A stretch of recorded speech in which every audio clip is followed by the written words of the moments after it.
Hello everyone, welcome to the channel. It's JCTCG coming back here with another video, and today I want to talk about taking chances. As we all know, we are a depiction of our habits, as we all like to say, and how that applies into Pokemon and this hobby is just simply our decisions that we make on a daily basis. That could also be long-term basis. In any market, there's always this psychological battle that people tend to fight, right? And for a lack of a better word. And that is, when there's a lot of hype, when there's a lot of demand, when there's a lot of talk about an item, stock, crypto, whatever you call it, right? People, overall, general public, tend to go after that item, right? In this case, we're in Pokemon. So let's take Send the Hero, for example, right? Better yet, let's take 151, because during that time, the market was doing decent, was doing good. However, it was very dull, right? Like there was not a lot of demand for Pokemon cards. Paldea Evolve was sitting on the shelf. Paldea was sitting on the shelves, right? During that time, a lot of the Scarlet and Violet era sets were just sit on the shelves. You can literally go to your local Target, if you want to go to GameStop, you can go to your local, LGS, and you can get Pokemon cards. So during 151, I remember the UPC sitting at your local Sam's just for, I believe it was $79.99 or $89.99. It was one of those two. And they were pallets. Like no one wanted this stuff, right? Until demand.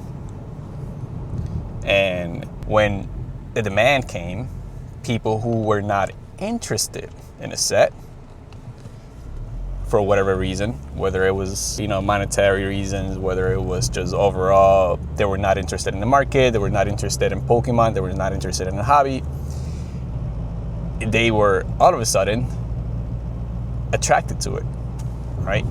And this is where the whole psychological battle comes into play, because we're literally seeing it at this moment. Everyone is talking about a summer slowdown. Everyone is talking about a summer low, how it is normal. And yes, that is true. Every summertime, people tend to do other stuff with their money.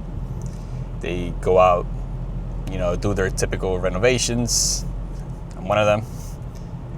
They prioritize what they want to purchase, right? The reason I wanted to talk about taking chances is simply during periods of low demand, low liquidity, lower interest, people tend to completely stop taking chances. And these are some of the best times to actually take chances, right? Because you want to take chances when others are not willing to take the chances. That means there's more opportunities for you. I remember specifically there was lots of talks of not being able to buy raw cards up from eBay, not being able to, find plays online. And I can recall vividly just searching through eBay, right? Finding near mint copies that graded PSA 10s. Example, XY Full Art Mewtwo for Breakthrough, Mega Mewtwo. The one bought a near mint copy on eBay, sent it to get graded, came back at 10. Another example, one of my better submissions all came from eBay, right? Illustration Rare Magikarp from Paldea Evolve. Bought a near mint copy. Obsidian Flames Charizard. Bought a near mint copy of a Mew. I think the Mew from 151 looks better, but that's just my hot take. I sent all of those for grading, and they all came back 10s. Same submission. All right. So with that being said, there are plays at this very instance, whether you are into, Pokemon or other different hobbies, interests, that you can probably take right now and will probably set you up for a better future. This comes into, you know, the whole circuit of psychology of the market, or taking chances. For some reason, people tend to get feared when others are not doing what they would do, or they want to do. Does that even sound correct? Does that even sound? Anyways, it's early in the morning. I just made it to the gym. Yeah, take your chances, right? Doesn't mean to go and DJing out there and go buy every single copy of any single car that you think. No, just like legitimate, sit down, learn how to sell, learn how to trade.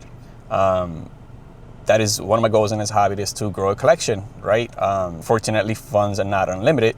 So a way for me to fund the hobby is to sell, right? You have to sell in order to fund the hobby for free. It all depends on the goals that you have. Me personally, I would like to build a collection with in-house money, stuff that I rotate the profits around, and go from there. So this is gonna be a short one. I just want to get on here and talk about it. You know, don't let fears of others limit you from doing what it is that you want to do. And if you found anything in this video insightful, helpful, please leave a like, comment, subscribe, and I'll see you all in the next one. Peace.